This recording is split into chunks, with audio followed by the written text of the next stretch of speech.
Siempre he dicho que es un honor y una gran responsabilidad compartir la palabra del Señor. Amén.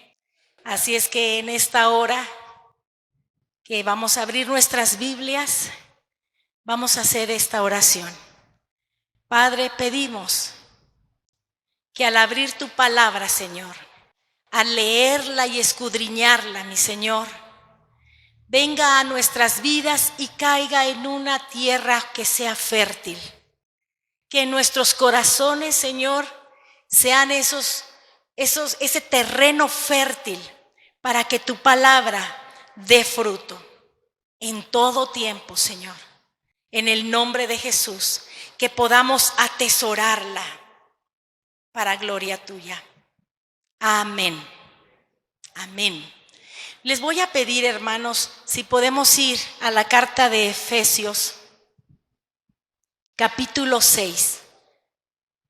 Si alguno de ustedes tuvo oportunidad a la hora de llegar y ver el pizarrón, ahí está Efesios 6, ¿verdad?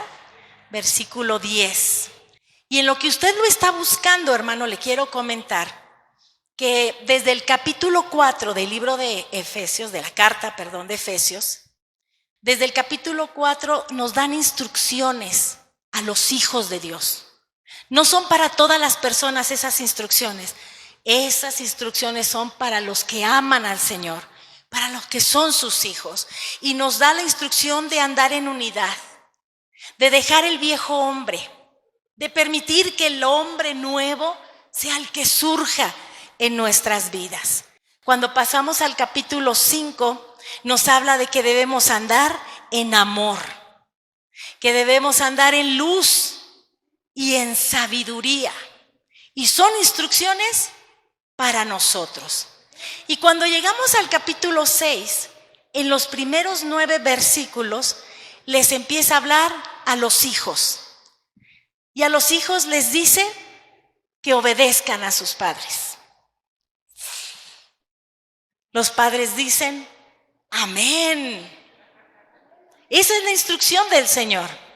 Está escrito que los hijos obedezcan a los padres.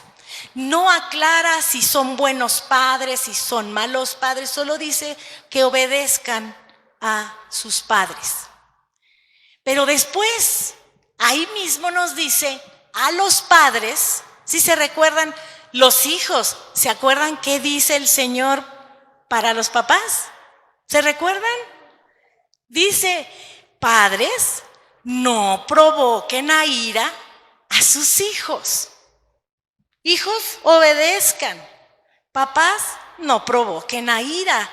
¿Será acaso que nosotras, o no, y nosotros, los varones, todos los que estamos aquí, que somos padres, podremos provocar a ira a nuestros hijos?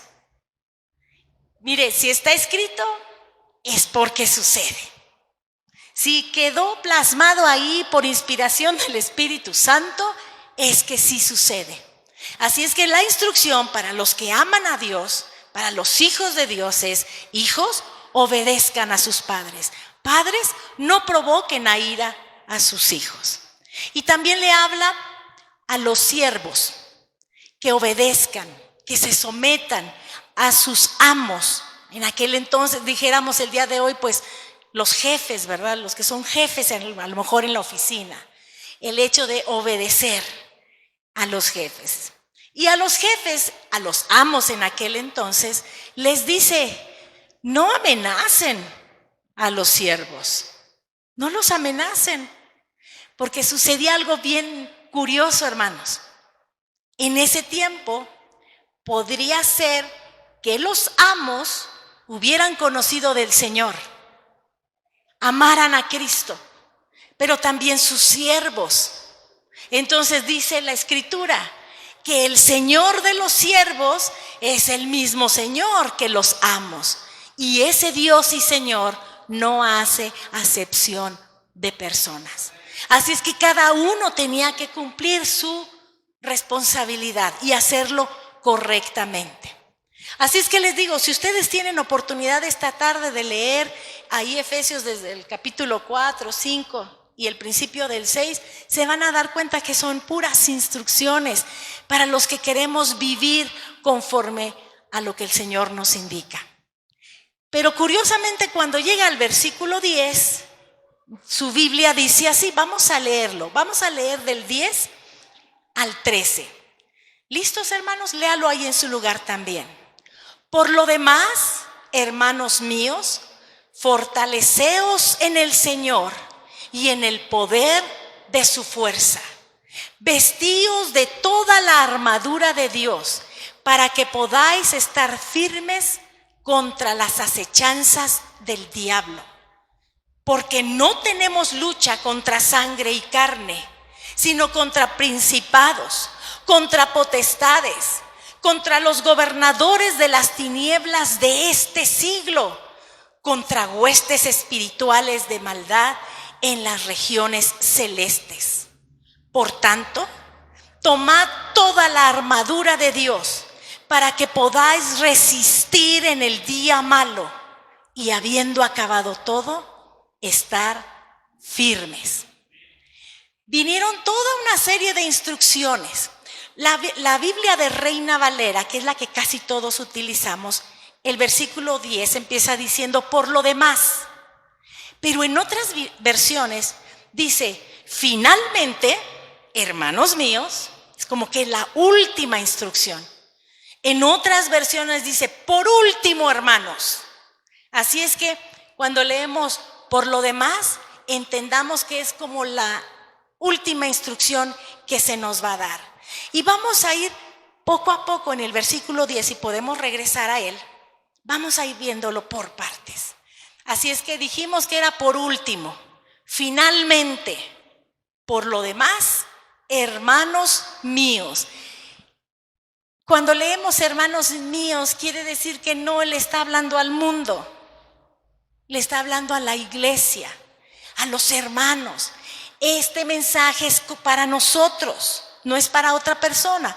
Y dice hermanos míos, y dice algo específico. ¿Qué dice? Fortaleceos, fortaleceos en el Señor. ¿Quién tiene que hacerlo? Nosotros. Dice, por último, después de todas estas instrucciones que les he dejado, por último, hermano, hermana, fortalécete en el Señor. Me corresponde a mí. Fortaleceos en el Señor, pero ¿cómo lo voy a hacer? ¿O de dónde voy a fortalecerme? El final del versículo me lo dice, en el poder de su fuerza. No son mis fuerzas, son las fuerzas del Señor. No es mi poder, es el poder del Señor. Amén. Pero sí nos corresponde a nosotros hacerlo, fortalecernos en el Señor. Cuando pasamos al versículo 11, también da una instrucción que nosotros tenemos que hacer. Cuando usted tenía a sus hijos chiquitos, ¿quién los vestía? ¿Lo vestía papá o lo vestía mamá? Porque los niños chiquitos pues no se pueden vestir, sobre todo cuando son bebés. Pero aquí la instrucción del versículo 11 es vestíos. Cada uno de nosotros somos los que nos tenemos que vestir. ¿Con qué? ¿O de qué? Dice la Escritura, de toda la armadura de Dios. De toda la armadura de Dios. ¿Y cuál es la armadura de Dios? Es una armadura que representaba, para que la gente lo pudiera entender, la armadura de aquel entonces, de los guerreros. Y es todo lo que habla de la armadura de Dios lo encontramos desde el versículo 14 hasta el 17. Pero yo se los voy a tratar de resumir para que lo imaginen ustedes. Habla la armadura de Dios, dice, de la cual nos tenemos que vestir. Habla de un yelmo. Es lo que protege la cabeza. Es el yelmo de salvación. Porque ¿sabe qué, hermano? Usted y yo necesitamos proteger nuestros pensamientos. Necesitamos proteger nuestra mente con la salvación del Señor. Porque en la mente es un campo ahí de batalla. El enemigo utiliza pensamientos que son contrarios al Señor. y los manda a nuestra mente. Mire, que mande eso, yo se lo he dicho en otras ocasiones, que mande un pensamiento, eso no está mal, o eso no es lo malo. Lo malo es que aceptemos el pensamiento. Si yo acepto ese pensamiento y empiezo a meditar en él, a darle vueltas, entonces eso es lo que está equivocado. Por eso necesito ponerme el yelmo de la salvación. Y no va a ser algo físico. Es el saber la salvación de Dios, que cuando vienen los pensamientos de culpabilidad, de que no mereces, de que estás mal, de esa situación que sabemos que no viene de Dios, entonces nosotros tenemos que tomar la palabra de Dios y recordar que somos salvos por Cristo Jesús, que nosotros no pagamos, que fue Él el que pagó, que Él hizo un sacrificio perfecto. Hemos hablado de la sangre de Cristo, de lo perfecto que fue ese sacrificio. Así es que, hermanos, hay que proteger nuestra cabeza, nuestros pensamientos, nuestra mente. Y aquí está diciendo Pablo, vístete con ese yelmo, póntelo. El día de hoy tenemos que hacerlo. Habla de una coraza. La coraza protegía o protege los órganos vitales. ¿Recuerda usted? Sobre toda cosa guardada, guarda tu corazón. Esa coraza protege nuestro corazón. Debemos guardar nuestro corazón, debemos protegerlo. No podemos permitir, hermano, que cualquiera entre a nuestro corazón. Nosotros debemos llenar nuestro corazón con la palabra del Señor. Amén. Así es de que debemos proteger el corazón con esa coraza que es de justicia. Somos justos por Él. Él nos ha justificado. No es nuestra justicia, es su justicia por la cual hemos sido nosotros justificados. También habla de un cinturón. Habla de ceñirse los lomos y dice que es con la verdad. Imagínese usted que no se pone cinturón y se cae su ropa. Mire, deje usted la vergüenza o la pena de que se cayó esa ropa. ¿Qué puede pasar? ¿Qué puede pasar si se me cae la ropa y yo estoy caminando? Voy a tropezar. Y ese cinturón es de verdad. Así es que tenemos que amarrarnos la verdad para no tropezar con la mentira, para no caer. Amén. Tiene sentido ese cinturón que es de verdad. Pero también hay que calzar en los pies, poner un calzado especial, el apresto del Evangelio. Cuando camino en el Evangelio, cuando camino en lo que Dios me ha dicho, no me voy a perder, no me voy a desviar. Necesitamos tenerlo. Y hay algo más, ¿un qué? Un escudo. Necesitamos un escudo. ¿Y de qué es el escudo? De la fe. Imagínese que usted tiene un escudito pequeñito, porque usted no se ha metido a la palabra para decir, Señor, que mi fe crezca. Cada uno de nosotros sabemos de qué tamaño está nuestro escudo, ¿cierto? Porque ese escudo es de la fe. Así es que necesitamos crecer en la fe. No necesitamos toda la fe del mundo, necesitamos la fe de Cristo, nada más. Porque aunque fuera como el tamañito de un grano de mostaza, será suficiente. Va a crecer. ¿Amén? ¿Y qué más? Todo eso nos protege, ¿cierto? Pero hay algo más. La espada del Espíritu, que es la palabra del Señor. Así es que si conozco la palabra, entonces tengo manera de sacar mi espada. Porque con la espada, con el escudo me defiendo, ¿cierto? El yelmo me defiende, la coraza me defiende, el cinturón me ayuda a no tropezar. El calzado me permite caminar, pero para poder enfrentar al enemigo necesito la palabra del Señor. Amén. La palabra del Espíritu. Y dice Pablo, Marta, vístete con toda la armadura de Dios. Regresamos al versículo 11. Vestidos de toda la armadura de Dios. ¿Para qué, hermanos? ¿Para qué nos vamos a vestir con todo lo que ya explicamos? ¿Para qué será? ¿Para qué dice el versículo? Para que podamos estar firmes. Para que estemos firmes. No tambaleantes. Que podamos estar firmes.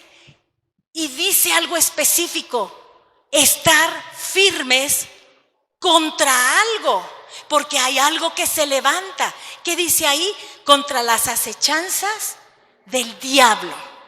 Yo sé que usted lo sabe, pero hoy se lo quiero recordar, que el diablo no descansa. El diablo no da tregua.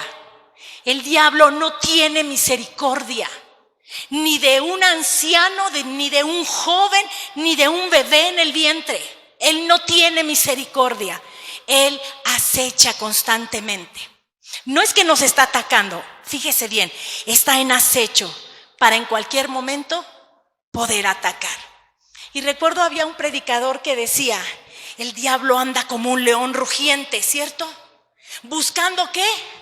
¿A quién devorar? Ojo, los leones solo comen carne. Y decía este predicador, así es que hermanos, no andemos en la carne. Andemos en el espíritu. Si andamos en la carne, va a oler la carne, porque está acechando, está al acecho. Así es que tenemos que vestirnos. ¿Será importante que nos vistamos con la armadura? Pero ¿y si no sabemos qué es? Si no lo entendemos, por eso tenemos que escudriñar las escrituras. Versículo 12. Este versículo es como una aclaración. Cuando está hablando, el apóstol hace esta aclaración. Dice, porque no tenemos lucha contra sangre y carne. Así es que, hermanos, nuestra lucha no es contra el jefe, no es contra el esposo, no es contra los hijos, no es contra las autoridades, no es contra carne y sangre. Nuestra lucha, dice aquí, que es contra qué. Léalo usted fuerte. Contra principados. ¿Qué más? Potestades. ¿Qué más? Los gobernadores de las tinieblas de este siglo. Ok, esto se escribió mucho antes, pero opera igual el día de hoy. Contra los gobernadores de las tinieblas de este siglo. ¿Qué más? Contra huestes espirituales de maldad en las regiones celestes. Aclara aquí el apóstol, tu lucha no es contra carne ni contra sangre. Así es que, hermanos, no nos desgastemos peleando con el jefe, porque no es contra carne ni contra sangre. Más bien, vístase con la armadura y tenga la palabra usted en su corazón, porque no es contra el jefe, sino contra lo que opera en ese jefe. No es contra el vecino, sino contra lo que opera en ese vecino. Yo no sé si a usted le ha pasado que alguna vez llega a un lugar y hay así como un choque con alguna persona y usted ni la conoce, no tiene razón para que le caiga mal, ni que le desagrade. ¿Sabe qué sucede? El espíritu que tiene esa persona choca con el espíritu de Dios que está en usted. Es como ese encuentro. No es la persona, es lo que tiene ahí, lo que mueve a las personas. Así es que cuando oremos, por ejemplo, por las autoridades, es orar contra lo que opera en ellas. Que venga sobre ellas el arrepentimiento de Dios, el temor del Señor. Y eso los va a alejar de las cosas que puedan estar haciendo equivocadas. ¿Estamos claros, hermano? ¿Pueden decir amén? ¿Y sirve que despiertan al de al lado? Es que el calor está tremendo. De verdad, hermano, yo entiendo, el calor está terrible.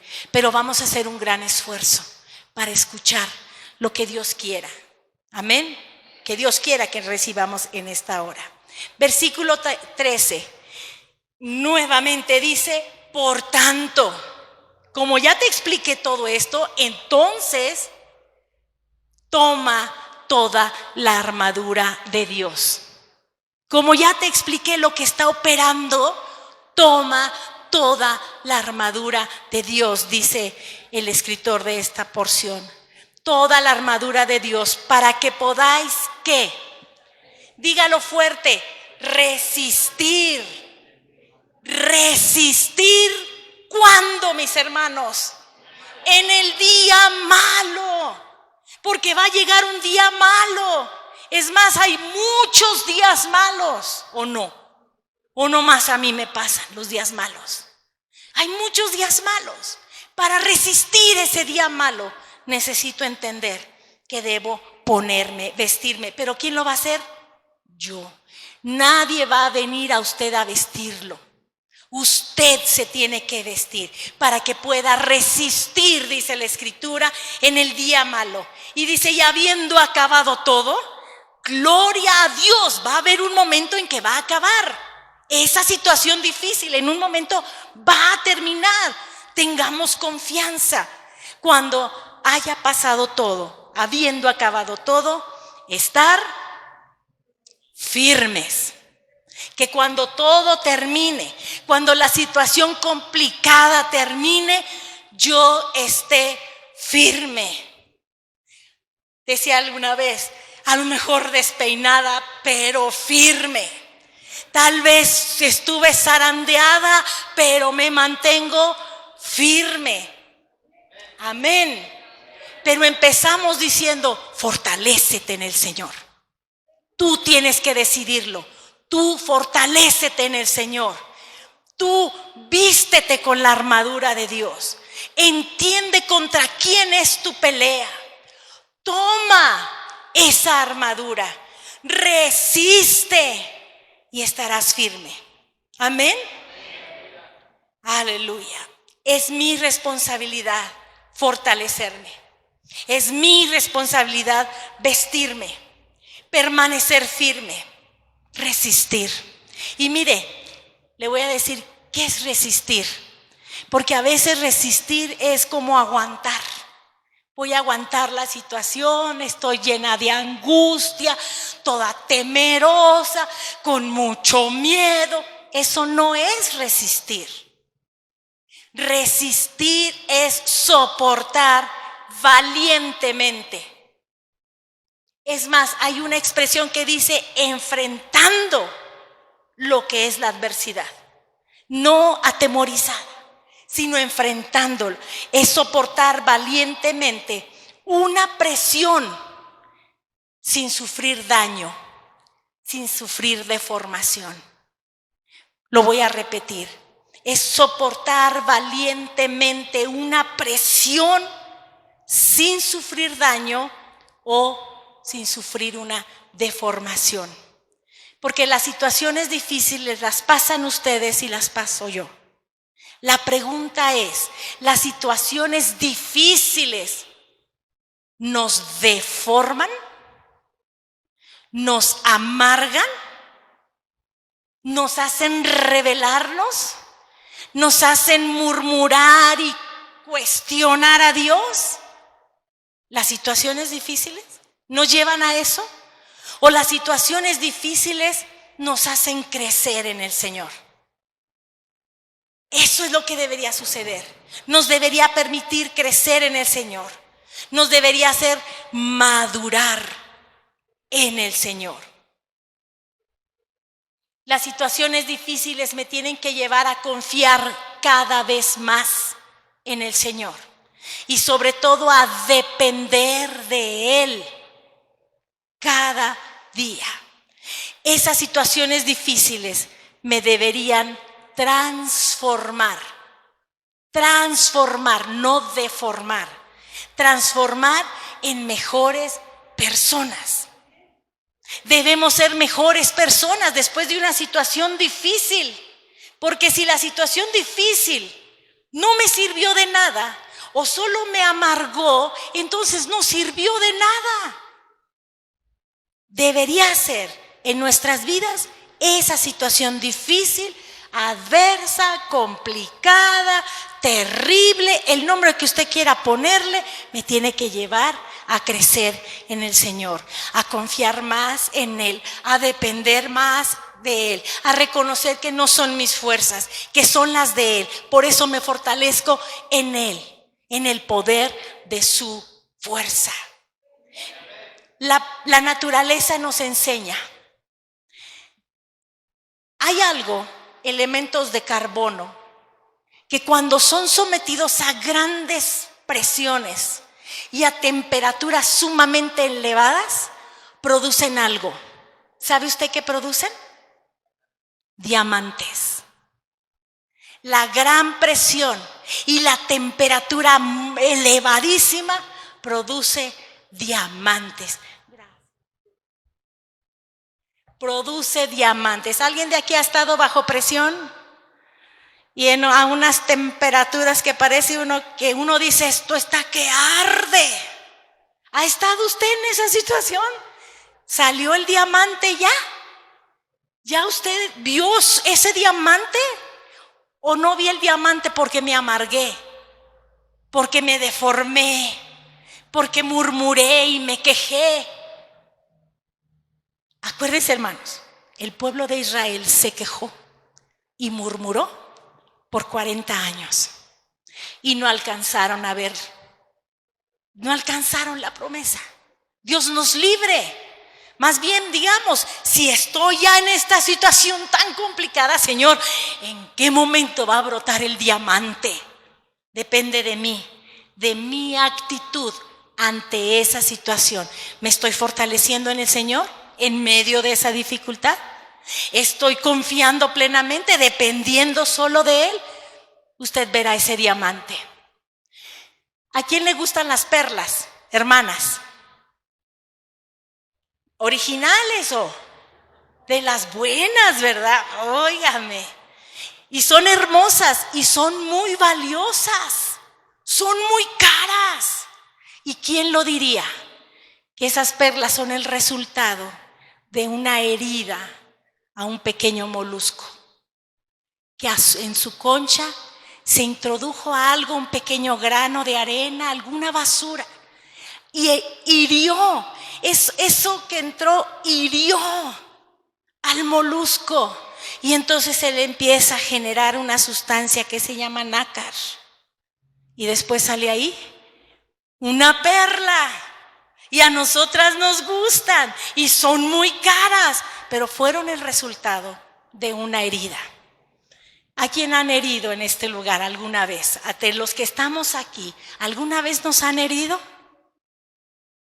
¿Alguna vez nos han herido?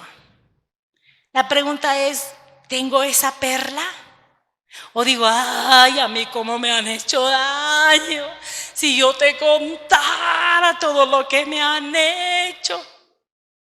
Ahí nos desviamos y no se formó ni diamante ni perla.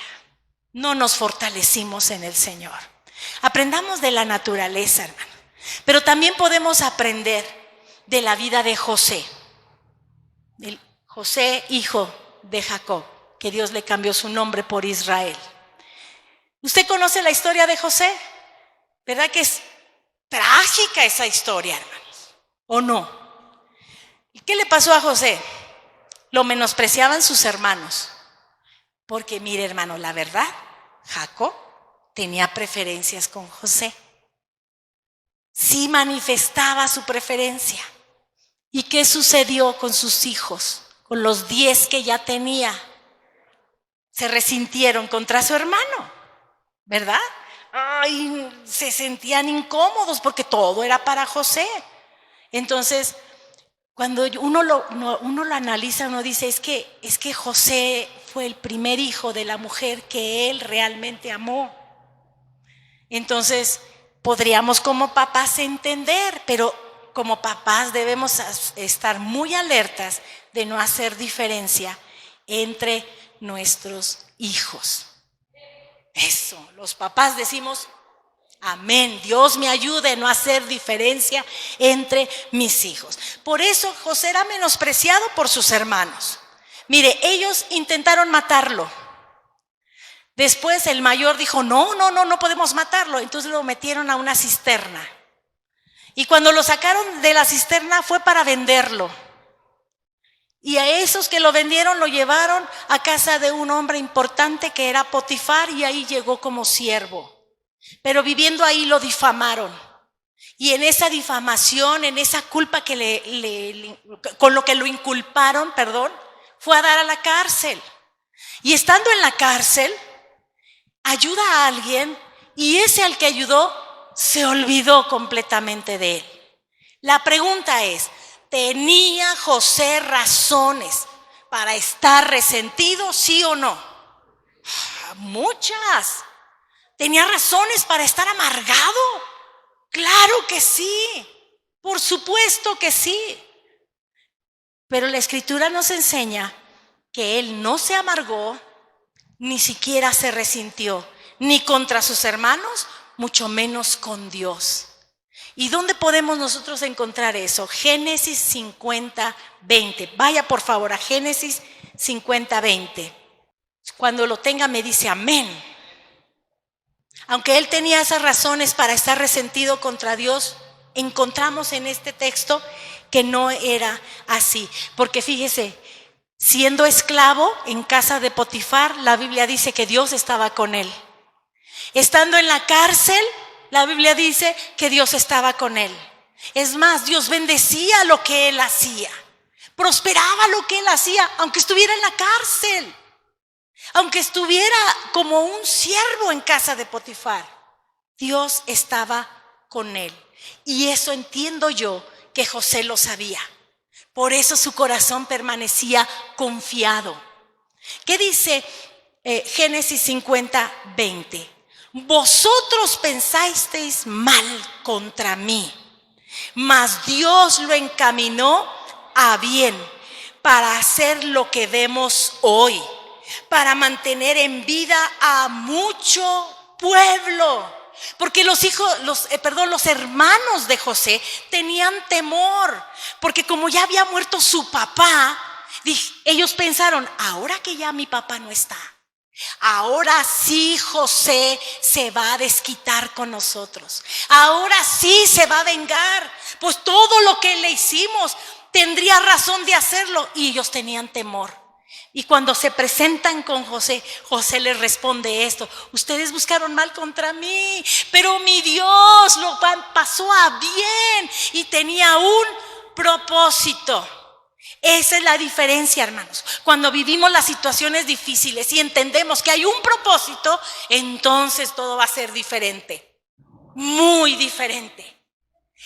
José entendió que había un propósito, y ese propósito era mantener en vida a mucho pueblo, no solamente a los de Egipto o a los de todas las tribus de Israel, sino muchos otros más vecinos que por el trabajo que estaba haciendo José pudieron tener alimentos.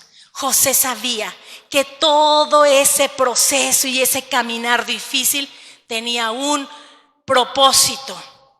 Cada vez que pasemos algo difícil, digamos, ¿cuál es el propósito, Señor? Quiero crecer en ti, quiero madurar, te doy gracias, ayúdame a entender, me fortalezco en ti, en tu poder, en tu palabra, porque sé que algo bueno tú vas a hacer. Porque yo sé que a los que aman a Dios, todas las cosas les ayudan para bien. A los que aman a Dios, no a todos, a los que aman a Dios. Romanos 8:28. Y sabemos que a los que aman a Dios, todas las cosas les ayudan a bien. Amén. Ha habido testimonios bien terribles. Conozco uno de una jovencita que fue abusada por varios hombres. Quedó embarazada. Ella ni siquiera sabía de quién. ¿Cuál era el consejo de todos los que le rodeaban? Deshacerse de eso antes que pasara tiempo. Y ella dijo, si Dios permitió que este bebé estuviera en mi vientre, es que debe tener un propósito. la juzgaron como tonta, ¿verdad? Pero ella decidió que su hijo naciera.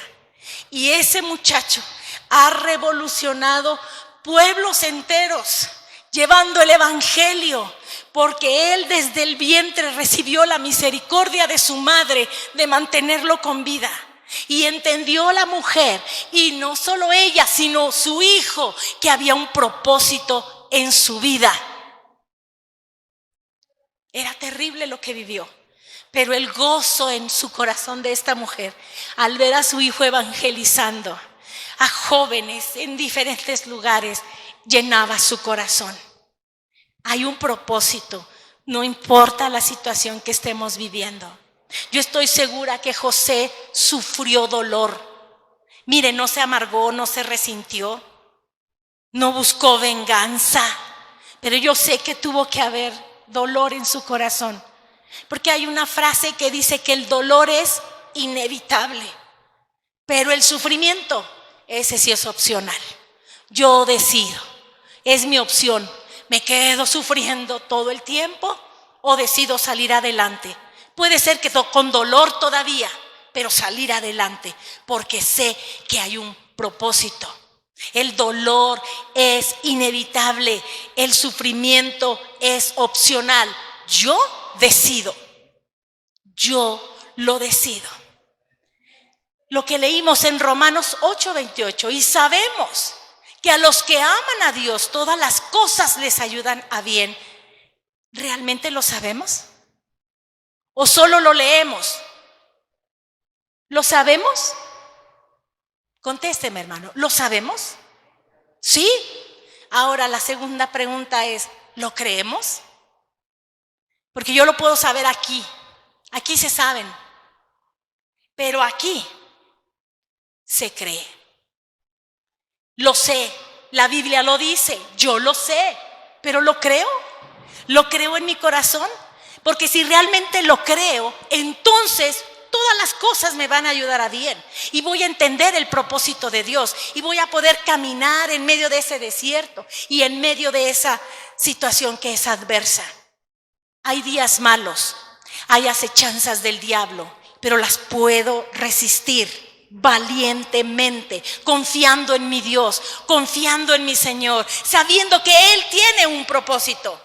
Lo sé y lo creo. Así es que, hermanos, necesitamos fortalecernos en el Señor, en su fuerza. Acuérdese, es en su fuerza. Ese primer versículo de Efesios 6:10, hay otras versiones. La versión de Dios habla hoy dice así: y ahora, hermanos, busquen su fuerza en el Señor, en su poder irresistible. Fortaleceos en el Señor es buscar su fuerza. Así dice nuestra versión, Reina Valera, la que usamos normalmente. Pero Dios habla hoy, dice así: busquen su fuerza en el Señor, no en las propias, porque nos vamos a frustrar, nos vamos a decepcionar. Y no la busque en el que está sentado a su lado, tiene que buscarlas en usted y en el Señor. Otra versión dice, la palabra de Dios para todos, dice: finalmente, confíen en el gran poder del Señor para fortalecerse. Confíen, busquen. La traducción en lenguaje actual dice: finalmente, dejen que el gran poder de Cristo les dé las fuerzas necesarias. Cuando dices que ya no tengo fuerzas, deja que el poder de Cristo te dé las fuerzas necesarias. Escudriña su palabra, ahí vas a encontrar palabras de vida y son de vida eterna. Amén. Hay otra versión que dice: por último, recuerden que su fortaleza debe venir del gran poder del Señor. Su fortaleza debe venir del gran poder de Dios. De ahí es de donde tenemos que recibir esa fuerza. para resistir cualquier situación. Conocer cuál es la armadura que el Señor ha dejado y utilizarla. No permitir que ataquen nuestra mente, no permitir que ataquen nuestro corazón, no permitir que el diablo me ponga sendas agradables y yo camine en sendas que no sean de justicia, que no sean conforme al evangelio. Tenemos que afianzar el cinturón de la verdad. Los hijos de Dios tenemos que hablar verdad. Amén. Tenemos que hablar verdad con misericordia. Siempre con misericordia. Amén. Alguna vez les dije, en el norte donde yo viví muchos años, allá la gente dice, yo no tengo pelos en la lengua. ¿Han escuchado esa expresión? No tengo pelos en la lengua. Yo jamás he visto a alguien con pelos en la lengua. Yo nunca he visto. Pero ellos lo dicen porque entonces dicen la verdad cómo va. No les importa si dañan, no les importa si destruyen. La verdad se habla con misericordia. No hablo de solapar situaciones, hablo de hablar la verdad con misericordia, porque Dios a nosotros nos ha rescatado y lo hizo con misericordia. Y cuando nos habla y nos corrige y nos dirige nuevamente por el camino recto, lo hace con misericordia. Cada mañana Él renueva esa misericordia y soy testigo cada noche de su fidelidad. Así es que, hermanos, hay que fortalecernos en el Señor. Solo depende de mí. Solo yo puedo vestirme con la armadura de Dios. Solo yo. Nadie me va a venir a vestir. Tengo que hacerlo yo. Y yo, si tengo hijos pequeños, les tengo que enseñar cómo hacerlo. Amén. Yo tengo que vestirme. Y dice la Escritura, yo soy la que debo permanecer firme. Yo debo permanecer firme. Debo resistir con valor y con confianza en el Señor. Hoy yo tengo que decirles, hermanos, no tengamos temor. No temas. No temas. Y eso es lo que dice la Escritura. No temas. Yo, Jehová, soy tu Dios, quien te sostiene de tu mano derecha y te dice, no temas, yo te ayudo. Él dice, no temas, yo te voy a ayudar, yo te ayudo. Es en el presente. ¿Quiere leerlo conmigo?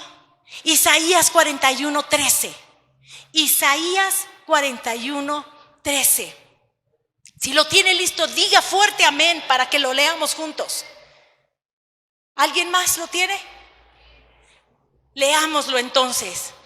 Yo, Jehová, soy tu Dios, quien te sostiene de tu mano derecha y te dice, no temas, yo te ayudo. ¿Qué es lo que dice el Señor?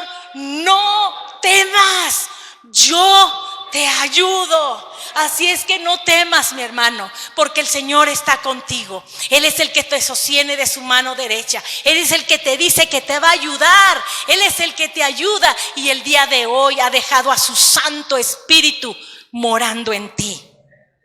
No anda no sé dónde el Espíritu Santo, Él mora en mí. ¿Puede decirlo? El Espíritu Santo mora en mí.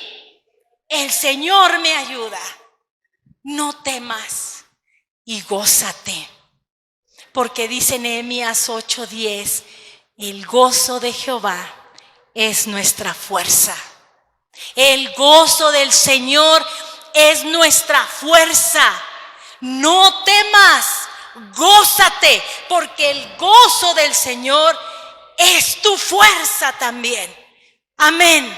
Puede ponerse de pie y que podamos orar. Y usted párese y diga, estoy firme, me mantengo firme.